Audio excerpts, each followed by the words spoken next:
নমস্কার বন্ধুরা, issue story স্টুডিওতে আপনাদের স্বাগত জানাচ্ছি। আপনাদের সামনে আমি উপস্থাপন করছি খ্যাতনামা লেখক মপাসার লেখা কঙ্কাল নামক অসাধারণ গা ছমছমে ভৌতিক গল্পটি। তো চলুন বন্ধুরা, এবার শুরু করা যাক। আমার প্রণয়িনী বাড়িতে আসে একদিন বৃষ্টিতে ভিজে। তারপরে তার সর্দি লেগে কাশি হয়, বেঘরে জ্বরে শয্যাগত হয়ে পড়ে। ডাক্তার নিয়ে আসি। ডাক্তার পরীক্ষা করে ওকে ওষুধ দেয়, কিন্তু কিছুতেই ভালো হয় না। সে আমাকে ছেড়ে চলে যায় একদিন। আমাদের দুজনের মধ্যে এমন একটা মিলমিশ ভাব ছিল যে আমরা থাকতে পারতাম না একে অন্যকে ছেড়ে। সেই জন্যই আমার মনে খুবই আঘাত হানে। এই নিদারুণ ঘটনায় ওর পারলৌকিক কাজকর্ম শেষ করে আমি বেরিয়ে পড়ি দেশান্তরে। অনেক দিন অনেক দেশ ঘুরে সবে বাড়ি ফিরে এসেছি গতকাল। নিজের ঘরে ঢোকার সঙ্গে সঙ্গে আমার চোখের সামনে ভেসে ওঠে অতীতের নানান স্মৃতি। নিজেকে আয়ত্তের মধ্যে আমি যেন রাখতে পারছি না। অনেক সময় মনে হয় জানালা দিয়ে বাড়ির নিচে ঝাঁপিয়ে পড়ি, রেহাই পাই জীবনের সব জ্বালা থেকে। এক সময় অসহ্য হয়ে আমি আমার মাথার টুপিটা তুলে নিই, বাড়ি থেকে অন্য কোথাও যাবার কথা ভাবি। কিন্তু আমি থমকে দাঁড়াই হলঘরের সামনে এসে। হলঘরের একদিকে একটা প্রমাণ সাইজের আয়না আছে। ও যখন বাইরে কোথাও যেত তখন এই আয়নাটাই নিজেকে বেশ খুঁটিয়ে খুঁটিয়ে দেখত। আয়নার সামনে এসে আমি যে কী রকম হয়ে যাই। আয়নার ভেতরে ভেতরে আমি আমার প্রিয় প্রণয়িনীকে দেখতে পাই, ঠিক যেমন আগে দেখতে পেতাম। সবটাই আমার কাছে অসহ্য লাগে। আমি অতি কষ্টে হলঘর থেকে বার হই। প্রায় একরকম দৌড়ে আমার প্রণয়িনীর দেহটা যে কবরখানায় কবর দেওয়া হয়েছে সে কবরখানায় যাই। আমার প্রণয়িনীর কবরটা বের করতে বেশি সময় লাগে না। কবরের ওপরে একটা সাদা ক্রুশ চিহ্ন ও কয়েকটা কথা লেখা আছে। লেখাগুলো হলো, ও আমাকে ভালোবেসেছিল, আমার কাছ থেকে ভালোবাসা পেয়েও ছিল, অকালে মৃত্যুবরণ করতে বাধ্য হই। সমাধি বেদির ওপরে আমি বসে পড়ি। যখন মনে হয় এতদিনে হয়তো তার দেহখানা প্রায় মাটির সঙ্গে মিশে গেছে, সঙ্গে সঙ্গে আমার দু চোখ বেয়ে জল গড়িয়ে পড়ে। আমি নিজেকে আয়ত্তে রাখতে পারি না, ফুপিয়ে কেঁদে উঠি। এভাবে কতক্ষণ যে আমি কবরের বেদির ওপরে বসে কেঁদেছি তা আমার মনে পড়ে না। হঠাৎ এক সময় মনে পড়ে দিনের আলো কমে এসেছে, অন্ধকার পৃথিবীর ওপরে অধিকার বিস্তার করতে ব্যগ্র। আমার মন চায় না সে সময় আমার প্রণয়িনীর কবর থেকে চলে যেতে। সারা রাত এখানে বসে চোখের জলে কবরের বেদিটা ভিজিয়ে দিতে মন চায়, কিন্তু সমস্যা হলো সন্ধ্যের পর আমাকে কবরখানায় থাকতে দেবে না কবরখানার ভারপ্রাপ্ত কর্মচারীটি।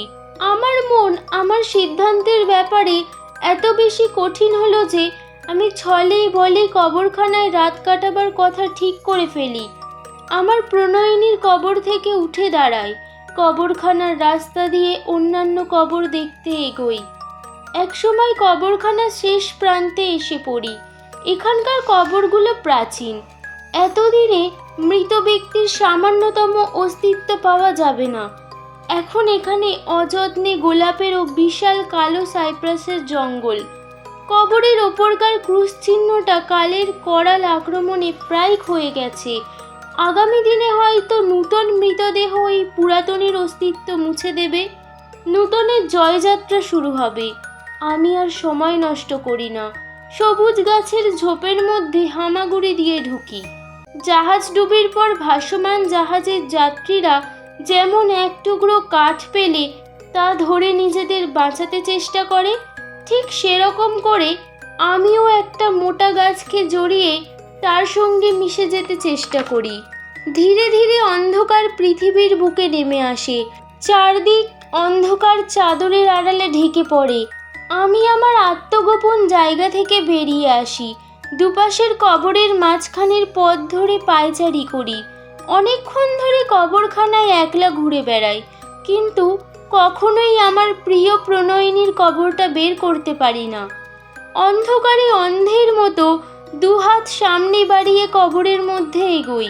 কবরের ওপরে রাখা ক্রুশ ইত্যাদিতে আমার হাতে, পায়ে, বুকে, এমনকি মাথায় পর্যন্ত আঘাত পাই।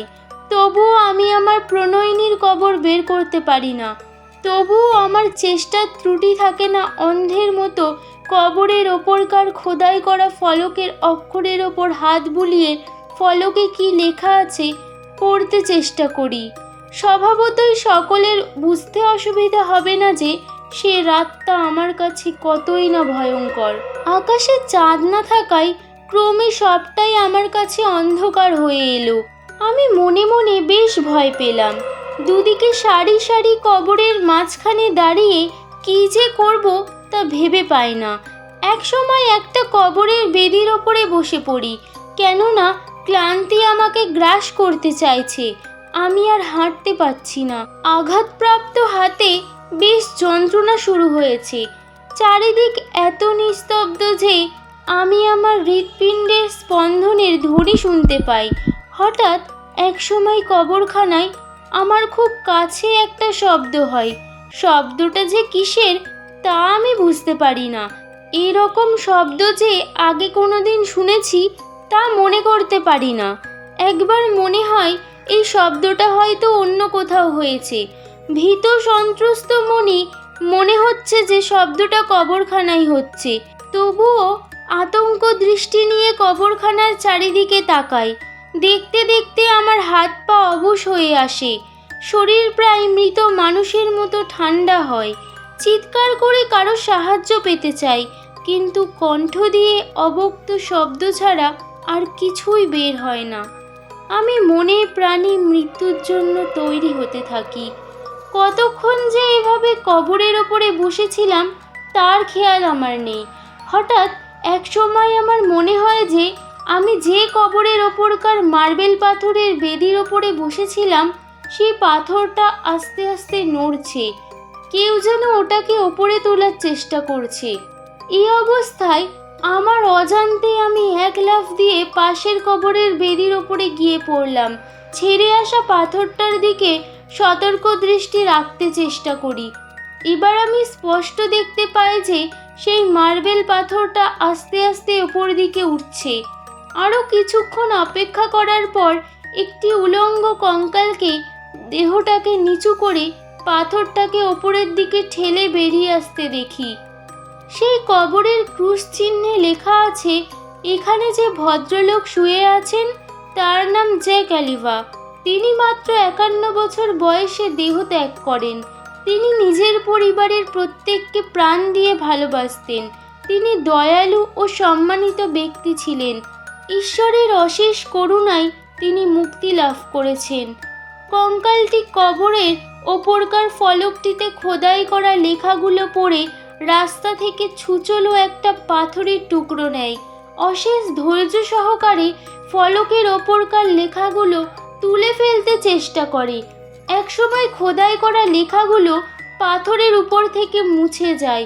এবার কঙ্কালটি ছোট ছেলেদের মতো চকমকি পাথরে আলো সৃষ্টি করে ফলকের ওপরে লেখে, এখানে প্রকৃত বিশ্রাম করছেন জ্যাক অলিভা।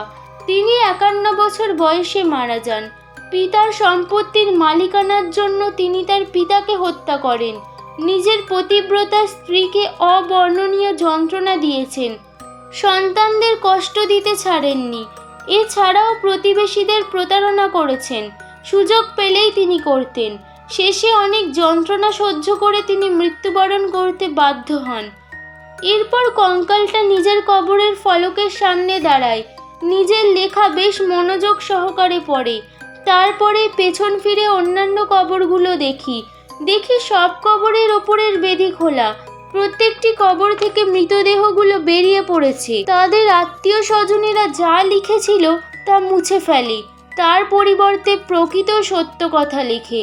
তাকিয়ে দেখি প্রতিটি ফলকে তার প্রতিবেশীদের কষ্ট দিয়েছে প্রায় প্রত্যেকটি মৃতদেহই অসাধু ও ভণ্ড। তারা যা করেনি এমন কোনো কাজ নেই। এসব দেখে আমার মনে হয় আমার প্রণয়িনীও নিশ্চয়ই তার জন্য কিছু লিখেছে। এরপর ভয় ডর দূর হয় আমার মন থেকে। আমি মৃতদেহের পাশ কাটিয়ে আমার প্রণয়িনীর কবর খুঁজতে শুরু করি। একসময় আমি দেখতে পাই কাপড়ে মুখ ঢাকা আমার প্রণয়িনীকে। মুখ কাপড় দিয়ে ঢাকলেও আমি পেছন থেকে আমার প্রণয়িনীকে চিনতে পারি। খুব দ্রুত পায়ে আমি আমার প্রণয়িনীর কবরের ওপরকার ফলকের দিকে ছুটি। কে যেন মুছে ফেলেছে সে ফলকে আগে যা লেখা ছিল। সেখানে আমার প্রণয়িনীর হাতের লেখার মতো কে যেন লিখেছে। একদিন মুষলধারে বৃষ্টিতে আমি বাড়ি থেকে বেরোই নিজের প্রেমিককে প্রতারণা করার জন্য, যার ফলে প্রচণ্ড সর্দির প্রকোপে আমার মৃত্যু হয়। আমি মনে করতে পারি না তার পরের ঘটনা। কবরখানার কর্মচারী পরের দিন আমাকে মৃতপ্রায় অবস্থায় দেখতে পাই আমার প্রণয়িনীর কবরখানার ওপরে। এখানেই শেষ হলো গল্পটি। গল্পটি ভালো লেগে থাকলে লাইক এবং শেয়ার করুন। এরকম আরও অনেক গা ছমছমে ভৌতিক গল্প শুনতে হলে চ্যানেলটিকে সাবস্ক্রাইব করুন এবং নিজের মতামত কমেন্ট সেকশনে জানাতে ভুলবেন না।